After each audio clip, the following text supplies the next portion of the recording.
आज इस ज्ञान के नए अंक में एक बार फिर से हम आपका अभिनंदन करते हैं। अभी तक हमने जिन सूक्तियों का अध्ययन कर लिया है, जिनका ज्ञान हमने प्राप्त कर लिया है, उनसे आगे बढ़ेंगे और मेरे ख्याल से 2-3 दिन में हमारी 3000 सूक्तियां भी पूरी हो जाएंगी। और अब आप सभी लोग, जितने लोग अभी साथ में हैं, मैं ये उम्मीद करता हूं कि आप सब लोगों का साथ अंत तक बना रहेगा। और ये जो हमारी कोशिश है कि हम अपने शास्त्रों का ज्ञान, जो उसमें बातें लिखी गई हैं, वो अपने साथ साथ आपके साथ भी उसका अध्ययन किया जाए, ताकि हमारा जो हिंदू होने का दायित्व है, हमने जिस धर्म में जन्म लिया है, वो पूर्ण हो सके। मैं हमेशा दायित्वों की बात करता हूं। मित्र, आपको एक बात बता दूं, हम जन्म ही दायित्व के साथ लेते हैं। हम जन्म ही जिम्मेदारियों के साथ लेते हैं। जब आते हैं तो मुट्ठी तो बंद रहती है, लेकिन धीरे धीरे धीरे धीरे हमारे हाथ में तमाम जिम्मेदारियां आती चली जाती हैं और उन जिम्मेदारियों के बोझ के तले हम कहीं ना कहीं अपने जीवन का जो प्रमुख दायित्व है, जो हमारे धर्म की रक्षा का दायित्व है, वो हम भूल जाते हैं। ये किसी एक व्यक्ति का काम नहीं है। जब तक संपूर्ण हिंदू समाज जागृत नहीं होगा, जब तक संपूर्ण हिंदू समाज को धर्म का ज्ञान नहीं होगा, तब तक यकीन करिए हिंदू धर्म की रक्षा करना बड़ा ही मुश्किल और असंभव काम होगा। मैं देखता हूं आज तरह तरह के वीडियोस हैं, लेकिन एक भी ऐसा वीडियो आपको पूरे YouTube में नहीं मिलेगा जो कि आपको समस्त ऋग्वेद, सामवेद, अथर्ववेद, यजुर्वेद, 18 पुराण, चारों वेद, सबका ज्ञान आपको दे सके। ऐसी किसी को जरूरत महसूस ही नहीं हुई। और यही जो ज्ञान है, यही हमारे हिंदू धर्म की आधारशिला है। अगर हमारे अंदर हमारे शास्त्रों का ज्ञान ही नहीं रहेगा तो कोई भी आएगा, चलता राह चलता, और हमें कुछ भी बोल के चला जाएगा और हम उसका कोई जवाब नहीं दे पाएंगे, क्योंकि हमारे पास हमारे शास्त्रों का ज्ञान ही नहीं है। हमें पता ही नहीं कि हमें कब किस मौके पर क्या बात बोलनी चाहिए।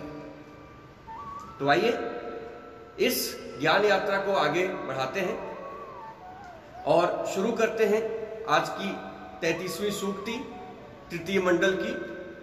और इस सूक्ति के प्रथम मंत्र में कहा गया है, बंधन से विमुक्त होकर के हर्षयुक्त नाद करते हुए 2 घोड़ियों की भांति अथवा अपने बछड़ों से स्नेह मिलन के लिए उतावली 2 गायों के भांति ये विपाट यानी व्यास और सुतुद्र नाम की नदियां यानी सतलज नाम की नदियां पर्वत की गोद से निकलकर समुद्र से मिलने की अभिलाषा के साथ प्रबल वेग के साथ प्रवाहित हो रही हैं।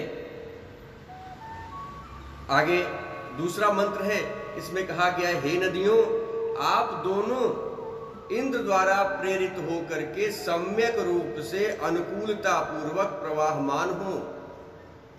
हे उज्ज्वला, अपनी तरंगों से सबको तृप्त करती हुई आप दोनों धान्य उत्पत्ति में सामर्थ्य हो। धान्य उत्पत्ति जो हमारी फसलों का उत्पादन होता है, 2 रथियों के समान समुद्रों की ओर आप सर्वदा गमन करें। तीसरे मंत्र में कहा गया है, ऋषि विश्वामित्र कहते हैं कि हम स्नेह सिक्त मात्र तुल्य सुतुद्र यानी सतलज नदी के पास गए और विपुल ऐश्वर्य राशि से संपन्न विपाशा नदी के पास गए।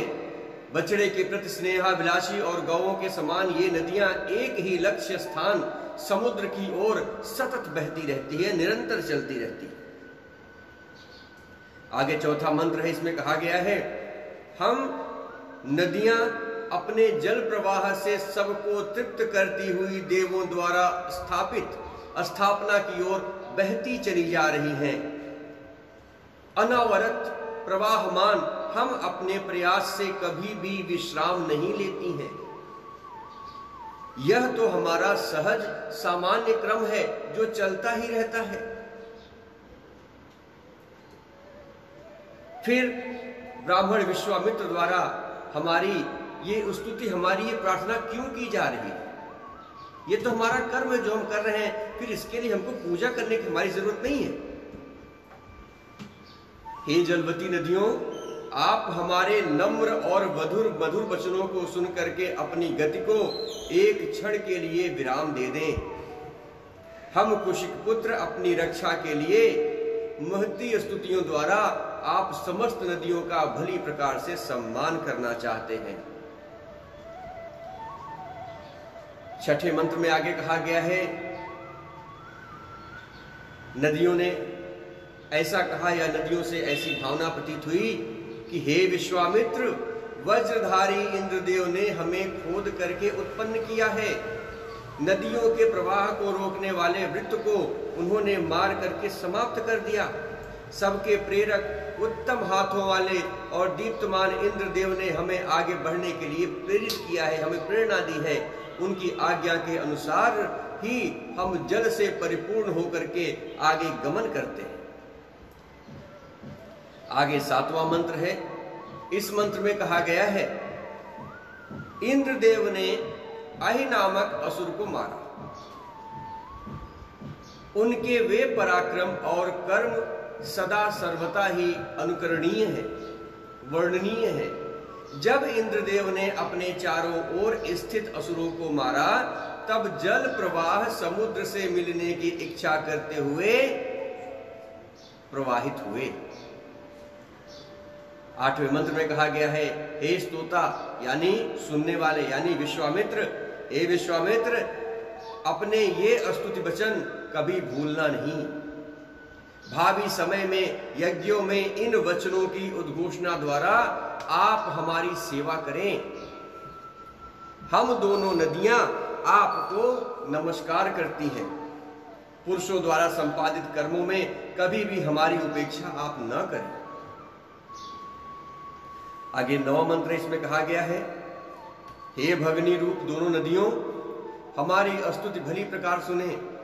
हम आपके पास अति दूरस्थ देश से रथ और शकट को लेकर के आए हैं। आप अपने प्रवाहों के साथ इतनी झुक जाएं कि रथ की धुरी के नीचे हो जाएं, जिससे हम सरलता से आपको पार कर जाएं। आगे 10वां मंत्र है। इस मंत्र में कहा गया है, हे स्तोता, हम दोनों नदियां आपकी स्तुतियां सुनते हैं। आप दूरस्थ देशों से रथ और शकट के साथ आए हैं, इसलिए जैसे माता पुत्र को दुग्ध पान कराने के लिए अवनत होती है अथवा धर्म पत्नी अपने पति के प्रति नम्र होती है, वैसे ही हम आपके लिए अवनत होते हैं, यानी अपने प्रवाह को कम करके आपको यहां से जाने का मार्ग प्रदान करते हैं।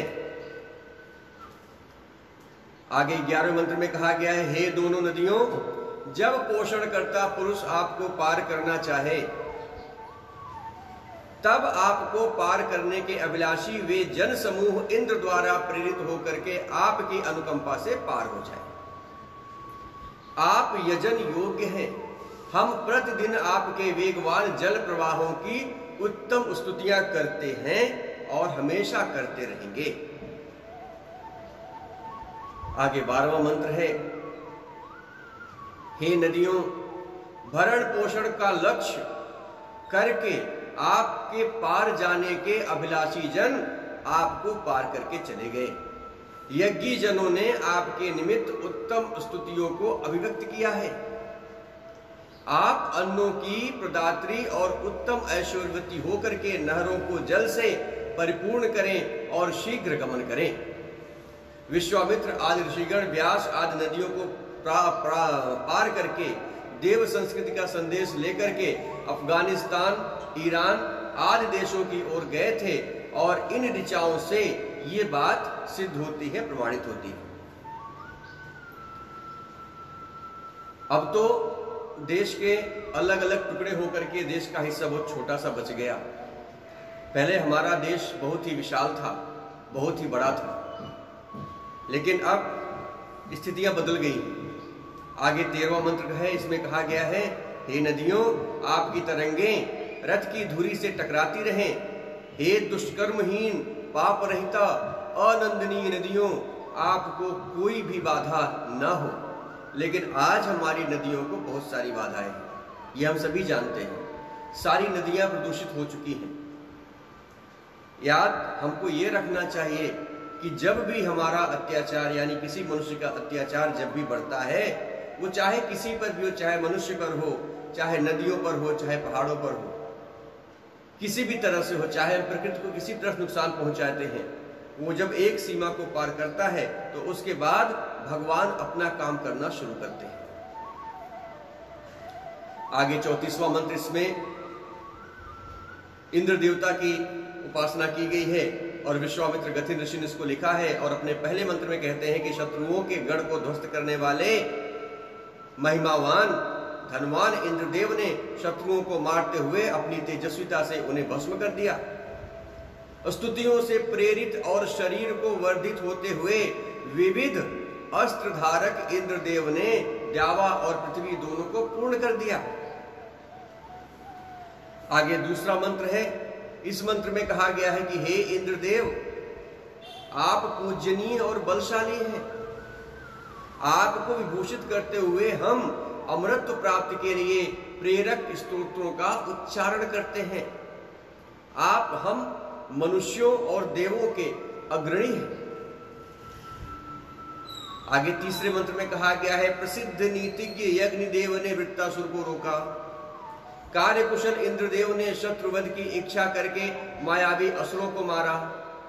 उन्होंने वन में छिपे हुए स्कंद विहीन असुर को नष्ट करके अंधकार में छिपी हुई गौओं यानी किरणों को मुक्त कराया।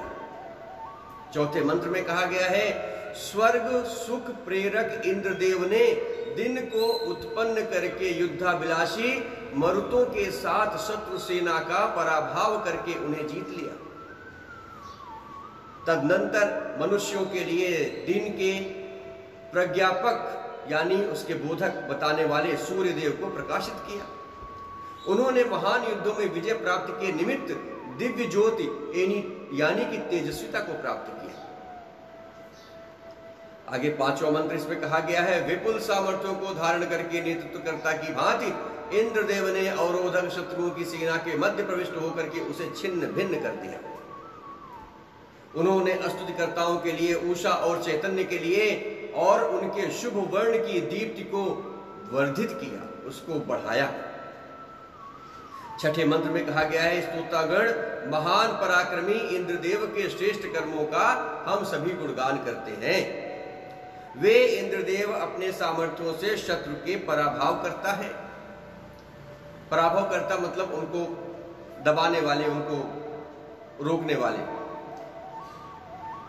उन्होंने अपने बल से युक्त माया द्वारा बलवान दस्यु को पूरी तरह से नष्ट कर दिया।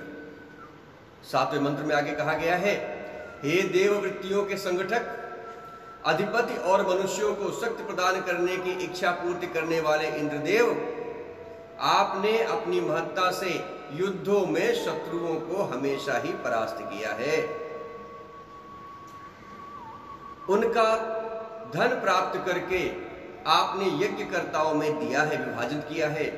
बुद्धिमान स्तोत्रगण यजमान के घर में इंद्रदेव के उन श्रेष्ठ कर्मों की चर्चा एवं प्रशंसा सदैव ही चलती रहती है। आगे आठवां मंत्र इसमें कहा गया है, जो ज्ञानी जन शत्रु विजेता वर्णीय बल प्रदाता स्वर्ग सुख और दीप्तमान जल के अधिपति इंद्रदेव की उत्तम स्तुतियों से वंदना करते हैं, उन्होंने द्युलोक और पृथ्वी लोक को अपने ऐश्वर्यों के बल पर धारण किया है। आगे नवां मंत्र है।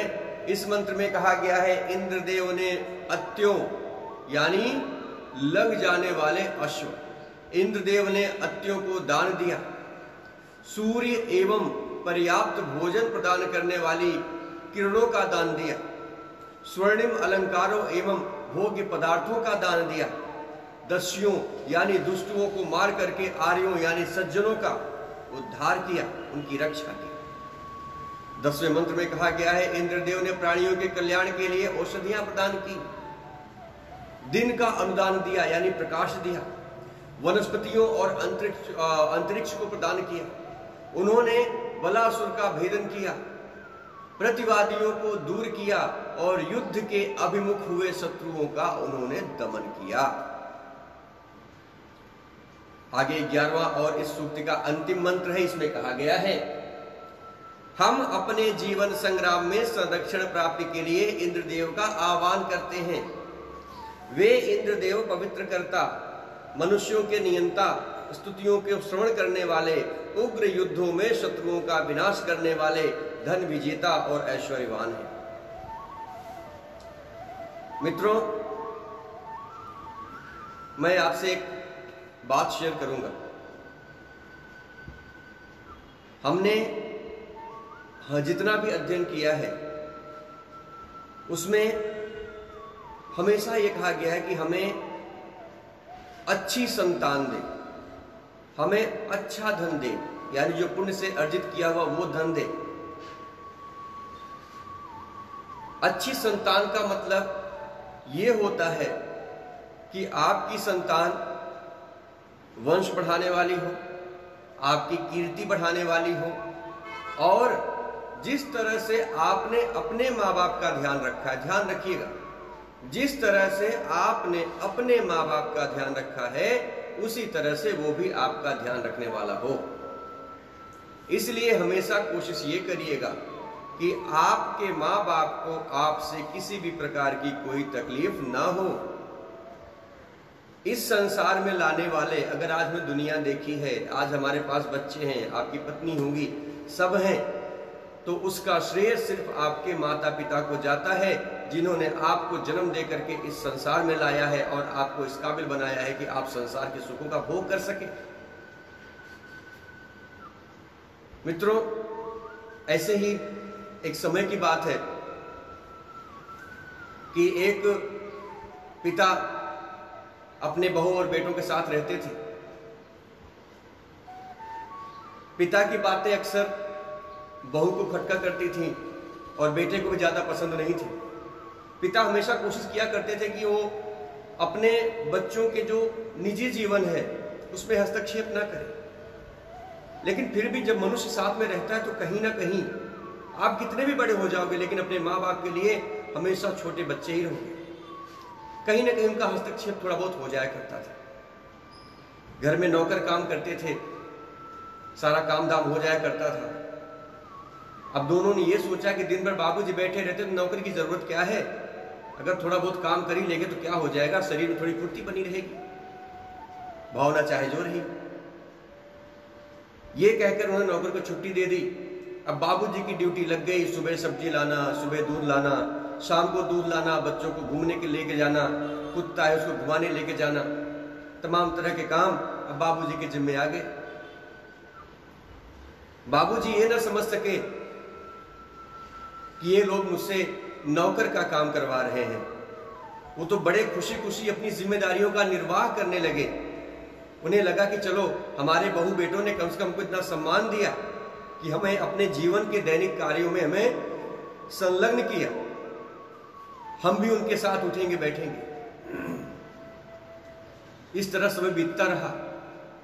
अब धीरे धीरे जो काम पहले बाबूजी ने शुरू किया था, अब वो काम उनके गले के लिए एक जंजीर की तरह बन गई। सब्जी लाने में लेट होता तो बाबूजी डांट खाते, दूध लाने में लेट होता तो बाबूजी डांट खाते। कहीं ना कहीं बाबूजी की जीवन की जो नैया थी वो डगमगाने लगी और उन्हें यह एहसास होने लगा कि क्या ये वही बच्चे हैं जिन्हें मैंने पाल पोस कर बड़ा किया था। अरे बहू को तो छोड़ दो, वो तो बाहर से आई है, लेकिन जो मेरा बेटा है, जिसको हमने जन्म दिया था, जिसको हमने अपनी गोद में लेकर के पाला था, जिसको हमने बड़ी दुआओं के साथ बड़ा किया था, वो भी हमारे साथ ऐसा कर रहा है। खैर समय निकलता रहा। धीरे धीरे बाबूजी को बहुत तकलीफ होने लगी, उनसे बर्दाश्त न हुआ। उन्होंने एक दिन अपने बेटे को बुला के कहा कि बेटा एक काम करो, मुझे लगता है कि न चाहते हुए भी मैं तुम लोगों के जीवन में हस्तक्षेप कर रहा हूं और अब न तो मेरी ऐसी अवस्था है और न मैंने कभी ऐसा सोचा था कि मैं तुम लोगों के गृहस्थ जीवन को किसी भी तरीके से डिस्टर्ब करूं। लेकिन चूंकि मनुष्य का स्वभाव है, अगर साथ में रह रहे हैं तो कहीं ना कहीं बातें बीच में आ ही जाती हैं और कुछ ना कुछ मेरे मुंह से निकल जाता है। आप ऐसा करो कि मुझे एक वृद्ध आश्रम है, मैं आपको उसका पता देता हूं, आप चल करके मुझे वहां छोड़ करके आ जाओ। बाबूजी घर में बड़े निराश रहने लगे थे, बड़े उदास रहने लगे थे। उनका घर में मन कैसे लगेगा जब उनका घर में सम्मान ही नहीं है। तो बहू ने कहा, तो आपने बहुत अच्छा फैसला किया पिताजी, आपको तो पहले ही सोच लेना चाहिए था। बेटे ने कहा कि हाँ बाबूजी कोई दिक्कत नहीं है, अभी छोटे का बर्थडे भी आने वाला, मैं आपको बुलाऊंगा। बहू ने कहा नहीं बुलाने की क्या जरूरत है, हम केक भिजवा देंगे, आप क्यों परेशान होंगे, इतनी दूर से आप यहाँ पे आएंगे। बाबूजी की आंखें नम हो गई, उनको लगा कि देखो मैं इतना भारी हो गया इन लोगों के ऊपर कि अब मेरा एक भी दिन इनको बर्दाश्त करना मुश्किल हो गया है। उन्होंने कहा ठीक है बेटा, अब मैं यहाँ लौटकर कभी नहीं आऊंगा, आज मैं तुम्हारा घर छोड़ के जा रहा हूँ और ये आशीर्वाद देके जा रहा हूँ कि तुम लोग सदा फलो फूलो, और दूसरा आशीर्वाद मेरा हमेशा याद रखना, जो तुम मेरे साथ कर रहे हो ये तुम्हारा बेटा तुम्हारे साथ कभी ना करे। ऐसा बोल करके बाबूजी बाहर निकले। बेटा गाड़ी लेकर के आया, उनको गाड़ी में बिठाया और लेकर के वृद्धाश्रम की तरफ चल दिया। वृद्धाश्रम पहुंचते ही बाबूजी अंदर चले गए। वहां पे कुछ लोग थे जिनको पहले से जानते थे, उनसे घुलने मिलने लगे, उनसे हंस हंस के बातें करने लगे। बेटे को देख के ताजुब हुआ, उसने कहा ये अभी अभी तो आए हैं, तो इनकी दोस्ती कैसे इतनी जल्दी होगी सबसे। फिर वहां के मैनेजर वो भी आए, दोनों हंस हंस के बातें करने लगे। बेटे ने बाबूजी के जाने का थोड़ा इंतजार किया। जब वो चले गए तो उन्होंने मैनेजर जाके पूछा उनके पास कि आप मुझे ये बताइए कि बाबूजी तो अभी अभी आए हैं, तो क्या आप इनको पहले से जानते हैं जो आप इस तरह से इनको बातें कर रहे हैं। तो उसने कहा हाँ, मैं इनको पहले से जानता हूं। और कैसे जानता हूं, ये सारी घटना उस मैनेजर ने बताई। अब उसके मुंह की सारी बातें सुन करके जो उनका बेटा था उसके तो रोंगटे खड़े हो गए। उसको तो ऐसा लगा जैसे उसके पैर के नीचे की जमीन खिसक गई, और वो वहां से गाड़ी लेकर के अपने घर चला गया। वहां बाबूजी को छोड़ करके घर गया और अपनी बीवी से बोलता है कि मैं बाबूजी को छोड़ करके आ गया, अब बाबूजी दोबारा लौट करके आश्रम से नहीं आएंगे। बीवी बोलती है चलो बहुत अच्छा हुआ, कम से कम बला टली। ये बोलना था कि उस आदमी का तमाचा उसकी बीवी के गाल पे आके जोर से गिरा। उसने कहा तुम्हारी ये हिम्मत, तुमने मुझे मारा। उसने कहा कि मुझे तुम्हें बहुत पहले मारना चाहिए था। अरे मूर्ख, जिस आदमी को हम आश्रम छोड़ करके आए हैं मैं तो उसका सगा बेटा भी नहीं हूं। वो मुझे उसी आश्रम से गोद लेकर के आए थे जहां आज मैं उनको छोड़ करके आया हूं। अब तो मैं किस मुंह से उनके पास उनको मनाने के लिए जाऊं ये मुझे भी नहीं पता है। वो कहा भगवान, और उन्होंने चुना भी तो किसको, मुझको, एक राक्षस को, जिसने उसी पेड़ को काट डाला जिसके नीचे खड़ा होकर के क्षमा कीजिएगा, जिसके नीचे खड़ा होकर उसकी छांव ली, उसके फल को खा के मैं बड़ा हुआ, मैंने उसी फल को काट डाला। ये कहते हुए उसकी आंखें भर आई और बोला मैं चाहता हूं कि मैं जाकर के बाबूजी को वापस लेके आऊं, लेकिन मैं किस मुंह से जाऊं बाबूजी को वापस लाने के लिए। हे भगवान, मुझे शक्ति दे, मुझे ताकत दे। दरवाजे पे घंटी बजती है। दरवाजा खुलता है, वो देखते हैं कि वो जो छोटा बच्चा था जिसका बर्थडे था, वो अपने दादाजी को लेकर दरवाजे पे खड़ा है। दोनों पति पत्नी अपने आंसू को रोक नहीं पाते हैं और अपने पिताजी गले लग जाते हैं और कहते हैं, पिताजी माफ करिएगा ऐसी गलती। पिताजी ने बोला, बेटा आगे मत बोलना, तुम्हें अपनी गलती का एहसास हो गया, मेरे लिए सबसे बड़ी बात यही है। तो मित्रों, मेरा कहने का सिर्फ इतना सा मतलब है कि जिस माँ बाप की गोद में पल करके हम बड़े हुए हैं, जिस अरमानों के साथ उन्होंने हमको बड़ा किया है, उनके वो अरमान टूटने न पाए, इस बात का हमेशा ध्यान रखिएगा। आइए बढ़ते हैं सूक्ति नंबर 35 की तरफ। आज की अंतिम सूक्ति होगी। हे इंद्रदेव, हरि नामक अश्व जिस रथ में नियोजित होते हैं, नियुत नामक अश्वों वाले वायु के समान आप उस रथ में बैठ करके हमारी ओर आए। हमारे द्वारा प्रदत्त हविष्यान रूपी मनोरस, जो हमने अपने संपूर्ण ज्ञान और गुण के आधार पर सोमरस तैयार किया है, आप उसका पान करें। हम आपके मन को प्रमुदित करने के लिए स्वाहा सहित सोमरस प्रदान करते हैं। आगे दूसरे मंत्र में कहा गया है, अनेक जनों द्वारा जिनका आह्वान किया जाता है, ऐसे इंद्रदेव को शीघ्रता पूर्वक आगमन के लिए वेगवान 2 अश्वों को रथ में अग्रभाग से संयोजित करते हैं। वे इंद्रदेव को सब ओर से इस सर्व साधन संपन्न देव यज्ञ में अविलंब ले जाएं। आगे तीसरा मंत्र इसमें कहा गया है, हे इष्टवर्धक और अन्नवान इंद्रदेव, आप बल और शत्रुओं की रक्षा करने वाले अश्वों को समीप लेकर के आए तथा इस यजमान की रक्षा करें।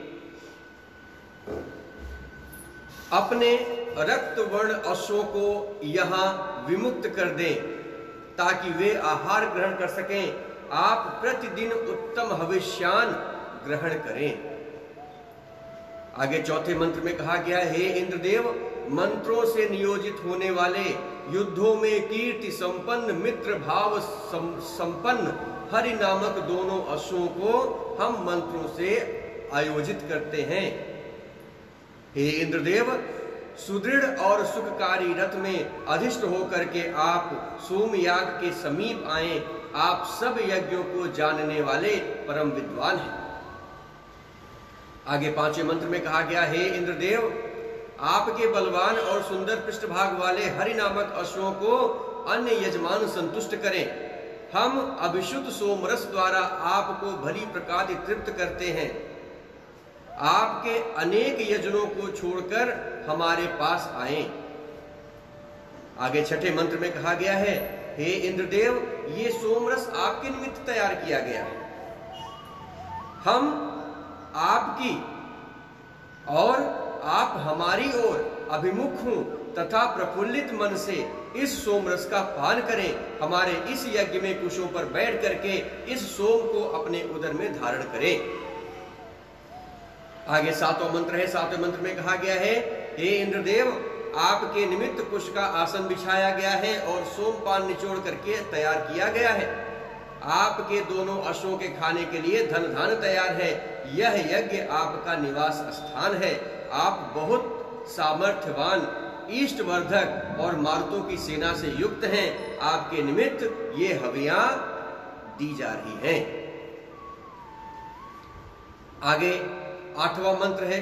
इस मंत्र में कहा गया है, हे इंद्रदेव, आपके निमित्त ऋत्विक गणों ने पाषाण से निष्पन्न जल संयुक्त सोमरस तैयार किया गया है। पाषाण से निष्पन्न मतलब उसको पत्थर से पीस कर तैयार किया जाता है।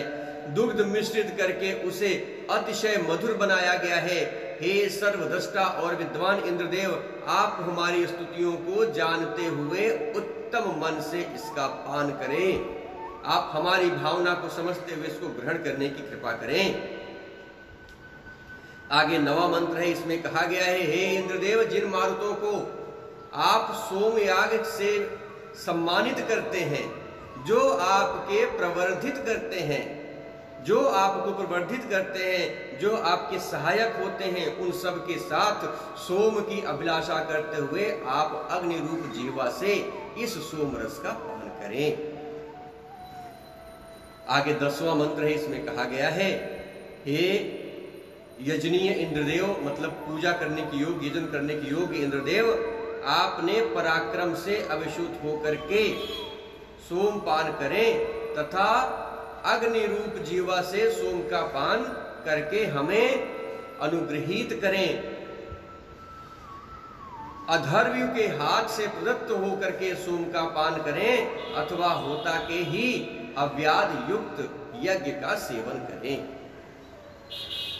इस 35वें मंत्र की अंतिम सूक्त 35वें सूक्त के अंतिम मंत्र में कहा गया है, हम अपने जीवन संग्राम में संरक्षण के लिए ऐश्वर्यवान इंद्रदेव का आह्वान करते हैं। वे पवित्र कर्ता, मनुष्यों के नियंता, स्तुतियों के श्रवण करता, उग्र शत्रुओं का हनन करने वाले तथा धन संपदाओं को जीतने वाले हैं। इसके साथ ही हमारी आज की 35 सूक्तियां समाप्त होती हैं। अगले कल शायद शनिवार है, अगर कल शनिवार है तो हम कल श्रीमद् भागवत महापुराण का अगला अध्याय आपके समक्ष लेकर के आएंगे और उम्मीद है कि आपका साथ कल भी इसी तरह मिलेगा। और इस ज्ञान को बढ़ाते रहिए, कोशिश करिए कि अपने ओम गुरुकुल वेद और शास्त्र चैनल पर जाकर के अपने इस अंग को आप सब्सक्राइब कर लें, लाइक कर लें, औरों के साथ शेयर कर लें, ताकि ज़्यादा से ज़्यादा लोगों तक ये बातें पहुंच सकें, ज़्यादा से ज़्यादा लोग हमारे शास्त्रों का ज्ञान ले सकें। YouTube चैनल पर जरूर जाएं, अपने चैनल को सब्सक्राइब जरूर करें। कल आपसे इसी समय फिर मुलाकात होगी, तब तक के लिए जय माता दी। सब्सक्राइब करिए हमारे चैनल को, बेल आइकन को दबाना ना भूलें और वीडियो को लाइक और शेयर ज़रूर करें।